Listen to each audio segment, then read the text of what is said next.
Hello guys ఎక్లర్ అందరూ.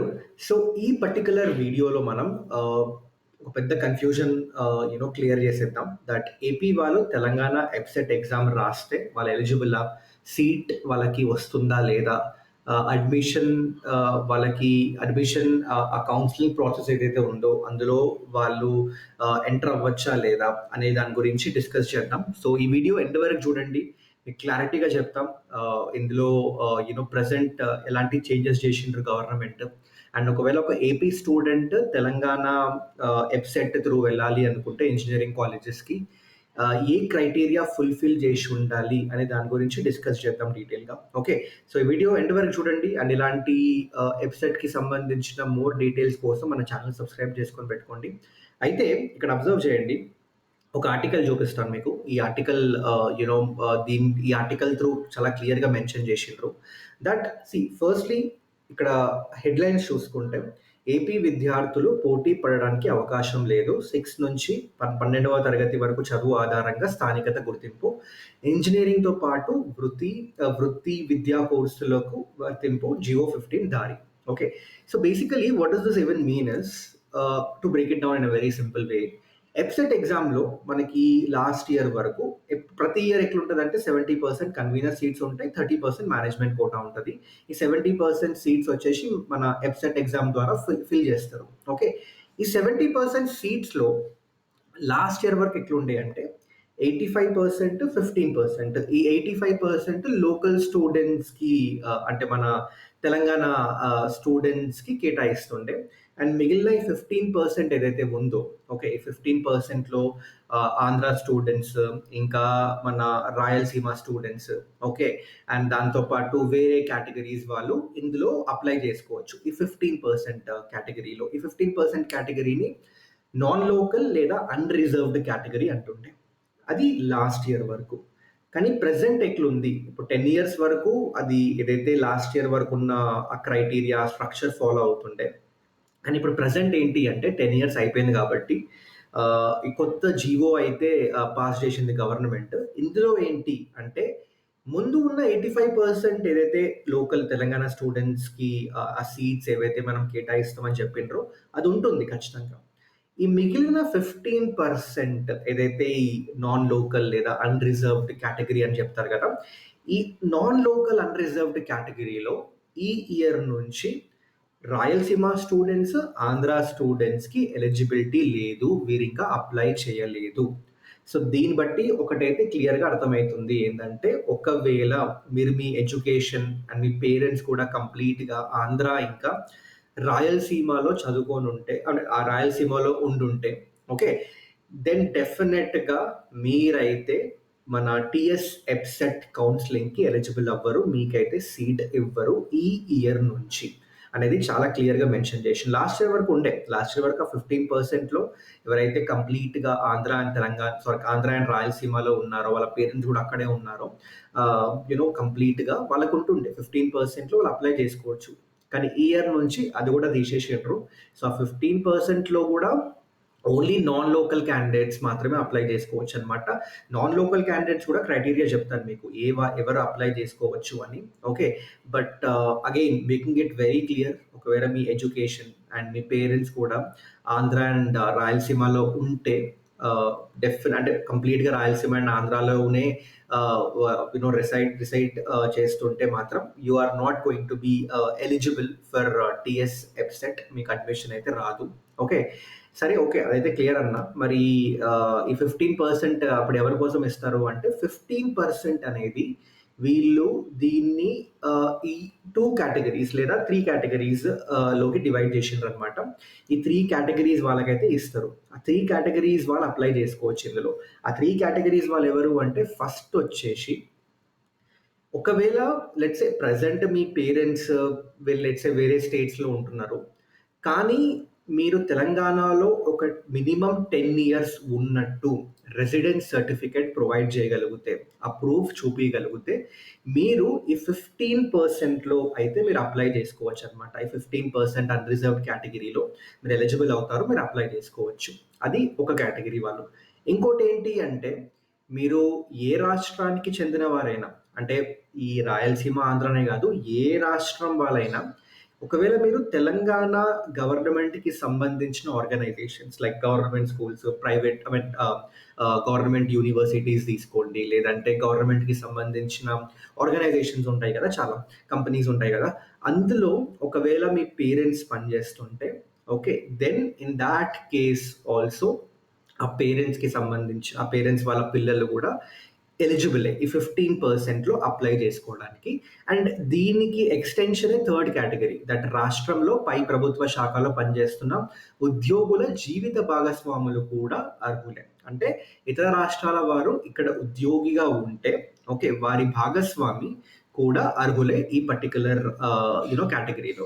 అంటే ఈ కేటగరీ ఏదైతే ఉందో అంటే ఇది ఇంజినీరింగ్‌కి, ఎబ్సెట్‌కి సంబంధించిన దానికి అంత అంటే ఎబ్సెట్ ఇంజినీరింగ్ ఎగ్జామినేషన్‌కి సంబంధించిన దానికి అంతగా యూజ్ అవ్వదు. But hire educations like let's say MS లేదంటే మాస్టర్స్‌కి, ఎంఎస్‌సి వాటికి ఈ థర్డ్ కేటగరీ అనమాట.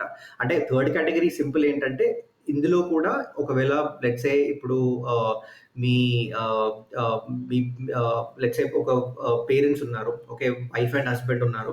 హస్బెండ్ తెలంగాణ ఆర్గనైజేషన్‌లో పనిచేస్తుంటే, తెలంగాణ గవర్నమెంట్ ఆర్గనైజేషన్‌లో పనిచేస్తుంటే, వైఫ్ హైయర్ ఎడ్యుకేషన్ మన లెట్స్ సే ఎంఎస్‌కి అంటే ఎంఎస్‌సికి లేదంటే అలాంటి ఒక ఏదైనా పోస్ట్ గ్రాడ్యుయేట్ కోర్స్‌కి అప్లై చేసుకోవాలి అనుకుంటే, వాళ్ళు ఈ 15% కేటగిరీలో అప్లై చేసుకోవచ్చనమాట. ఓకే. సో, ఈ థర్డ్‌ది మీరు ఇంజినీరింగ్ అంటే ఇక్కడ ఎబ్సెట్ గురించి డిస్కస్ చేస్తున్నాం కాబట్టి థర్డ్‌ది అంతగా యూజ్ అవ్వదు. But the first 2 categories are going to be useful for you. Okay. So, ఈ ఫస్ట్ 2 కేటగరీస్ వాళ్ళైతే ఈ 15% దాంట్లో అప్లై అయితే చేయొచ్చనమాట. సో, ఒకవేళ మీరు ఏపీ స్టూడెంట్ అయితే అన్న నేను ఏపీలో ఎడ్యుకేషన్ నా ఎడ్యుకేషన్ అంతా ఏపీలో అయింది. రాయలసీమలో అయింది. ఓకే. మరి నేను అప్లై చేయొచ్చా ఈ 15%లో అంటే, ఒకవేళ మీ ఈ 2 కేటగరీస్‌లో ఏదో ఒక కేటగరీకి ఎలిజిబుల్ అవుతే, అంటే లెట్స్ సే మీరు ఇప్పుడు ఏపీలో చదువుకున్నా, మీ పేరెంట్స్ తెలంగాణలో మినిమమ్ 10 ఇయర్స్ ఉన్నట్టు ప్రూఫ్ ఉంటే, ఆ రెసిడెన్స్ సర్టిఫికేట్ ప్రూఫ్ ఉంటే, ఇన్ థాట్ కేస్ యెస్ మీరు 15%లో అప్లై చేసుకోవచ్చు. లేదా మీ పేరెంట్స్ ఒకవేళ అంటే మీరు ఆంధ్రాలో చదువుకున్నా గూడా మీ పేరెంట్స్ తెలంగాణ గవర్నమెంట్ ఆర్గనైజేషన్ లో పనిచేస్తుంటే ఇన్ థాట్ కేస్ ఆల్సో మీరు 15%లో అప్లై చేసుకోవచ్చు. లేదు అంటే మీరు Telangana EAPCET counselling, Telangana EAPCET engineering కాలేజెస్‌లోకైతే మీకు అడ్మిషన్ దొరకదు. Okay. Through TS EAPCET examination. Okay. So, I hope this is clear. And again ఇది ఓన్లీ ఇంజినీరింగ్‌కి మాత్రమే కాదు. Engineering, technology, pharmacy, architecture, pharmacy D, ఇంకా pharma D, business, administration, computer applications, ఇంకా law, education, physical education వీటన్నిటికి ఇదే rule follow అవుతున్నారనమాట ఈ year నుంచి. ఓకే. అయితే ఇంకోటేంటంటే మరి నేను లోకల్ అని చెప్పుకోవడానికి క్రైటీరియా ఏంటి? తెలంగాణ స్టూడెంట్స్ లోకల్ అని చెప్పుకోవడానికి క్రైటీరియా చాలా సింపుల్. వాళ్ళేం చేస్తారంటే కన్సెక్యూటివ్‌గా 4 ఏళ్ళు 9థ్ క్లాస్ నుంచి 12థ్ క్లాస్ అంటే ఇంటర్ సెకండ్ ఇయర్ వరకు కన్సెక్యూటివ్‌గా 4 ఏళ్ళు మీరు తెలంగాణలో చదువుంటే ఓకే. దెన్ డెఫినిట్‌గా మీకు లోకల్ స్టేటస్ వచ్చేస్తది. ఒకవేళ లెట్స్ సే 9థ్ నుంచి ఇంటర్ వరకు వరుసగా ఇక్కడ అబ్జర్వ్ చేయండి. 9థ్ నుంచి ఇంటర్ వరకు వరుసగా 4 ఏళ్ళు రాష్ట్రంలో చదవకపోతే అప్పుడేమవుతుంది అంటే వాళ్ళు 6థ్ నుంచి ఇంటర్ వరకు కన్సిడర్ చేస్తారు.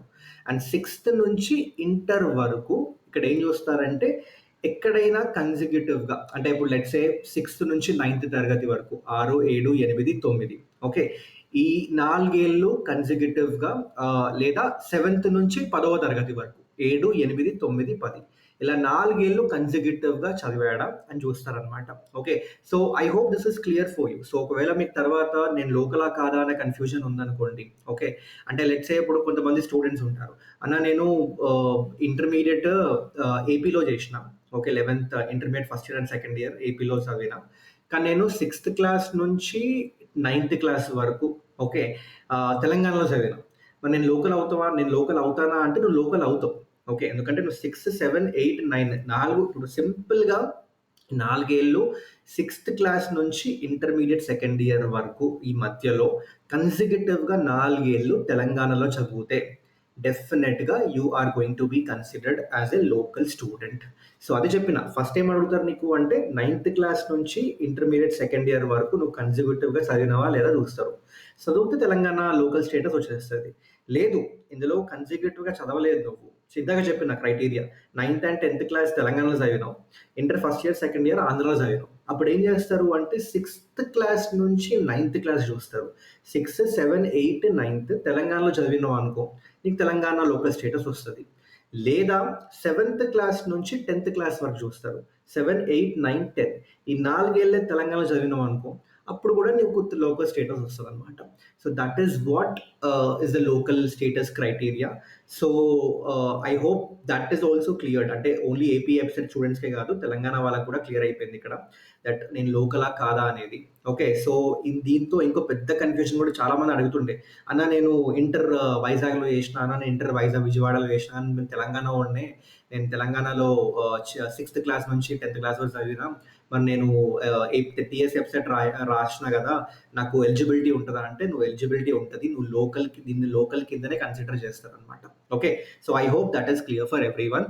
సో దీని ద్వారా ఏమవుతుందంటే ఇప్పుడు తెలంగాణ స్టూడెంట్స్కి ఆల్మోస్ట్ 3000 సీట్స్ ఎక్కువ అవుతున్నాయి and it's a positive thing for Telangana students. దీనివల్ల ఏమవుతుంది ఇప్పుడు because AP and Rayalaseema students apply చేయలేరు కాబట్టి 3000 స్టూడెంట్స్ అయితే 3000 సీట్స్ అయితే పెరుగుతున్నాయి అనమాట తెలంగాణ వాళ్ళకి.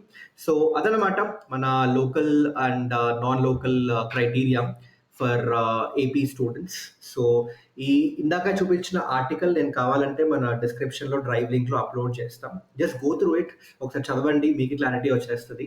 అండ్ ఏమైనా వేరే డౌట్స్ ఉంటే just let me know in the comment section below. Okay, so that's it. Thank you so much. Video నచ్చుంటే లైక్ చేయండి, డెఫినెట్గా షేర్ చేయండి, చాలా మంది కన్ఫ్యూజన్ ఉండే. అండ్ మళ్ళీ కలుద్దాం ఇంకొక వీడియోలో. Till then take care guys, bye.